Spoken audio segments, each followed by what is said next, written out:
What's up guys, it's Midsofting back with another YouTube video. In this one, I'm just going to go over my new Technomancer build taking survivability into account since the emergency stance mod got fixed and we're not really able to use that anymore. I've been experimenting with a bunch of different mods that add resistances, armors, and various other things, and the items that I'm currently rolling with seem to be the best for both my damage output and survivability. I have been able to solo 15s very easily.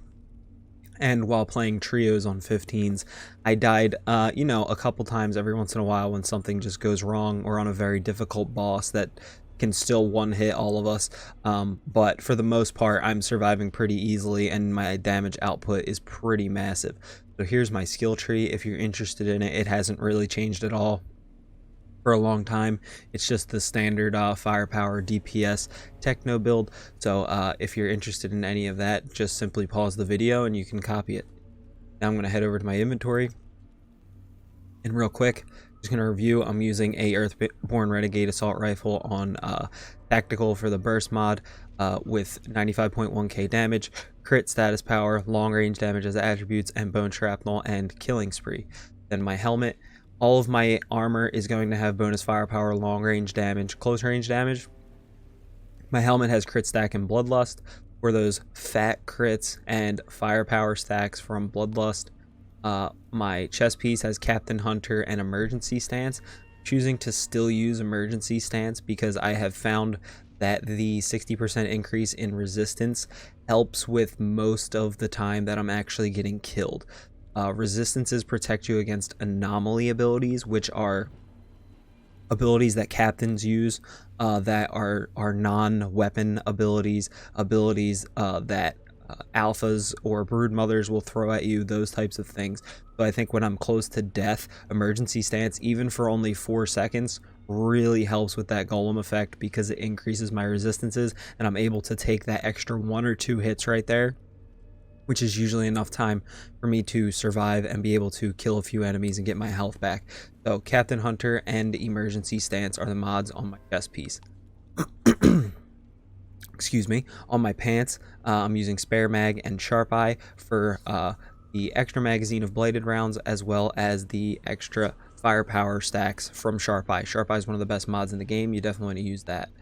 On my gloves, trick up the sleeve so that every one of my kill gives me 30% extra bullets in my magazine to again keep my bladed up all the time, and Euthanizer to deal 25% more damage against enemies that are afflicted with toxic. So basically everyone that I shoot with bladed is afflicted with toxic or who goes near my turret, which means I'm doing 25% more damage to all of those people.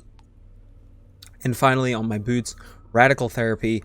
I deal 15% more damage to enemies afflicted by toxic, so that stacks with Euthanizer, meaning I'm doing basically 40% more damage to all enemies afflicted by toxic, and then, which is everyone that I come in contact with. And then Damage Absorber is the other defense mod that I've chosen to use, which increases my armor by 52,000 and resistance by 10%. Once again, I think a lot of us are getting killed by those anomaly powers from captains or alphas or whoever it is, brood mothers, and that extra 10% resistance on top of the golem effect that I get when I'm closer to death is really what's keeping me alive.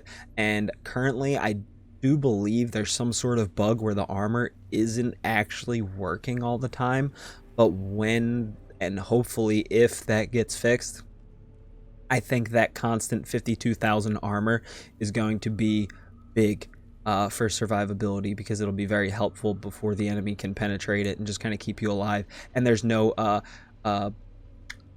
variables attached to it, so we don't have to get a kill, we don't have to shoot anyone to get the armor, we just have it all the time.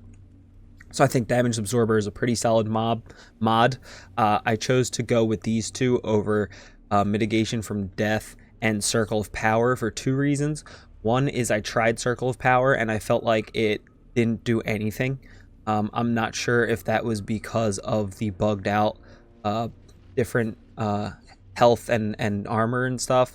I don't know, but it seems to work for other people. It didn't work for me. If it works for you, that's great. Just go ahead and use it, but it didn't seem to do anything for me, to be honest.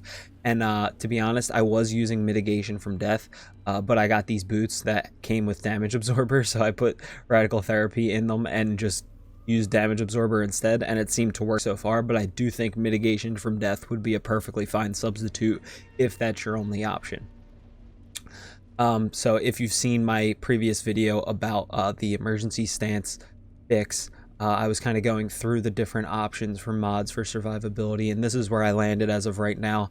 I think this is a pretty good place that my character's in. I am able to pretty much gold anything in the game. So if that helped you out in any way, I would appreciate it if you would like the video and maybe consider subscribing to the channel. I do post Outriders videos every single day on YouTube. I also stream live every single day at twitch.tv/mitsofting, where I not only run my own speed runs and solo golds on CT15s, but I also run viewers through CT15s. You come into the stream, just let me know you need help running through something, or you need help fixing or getting the best mods available. You want to know what you should use here and there or whatever. We have a community of people together that have been helping each other, and everyone kind of knows what they're doing, and it's a really nice place, and I think we'll be able to help you out if you come in. So I look forward to seeing you, and I hope you'll subscribe to the channel, and I appreciate you watching. Please have a lovely day, and good luck rushing those expeditions. Okay, bye.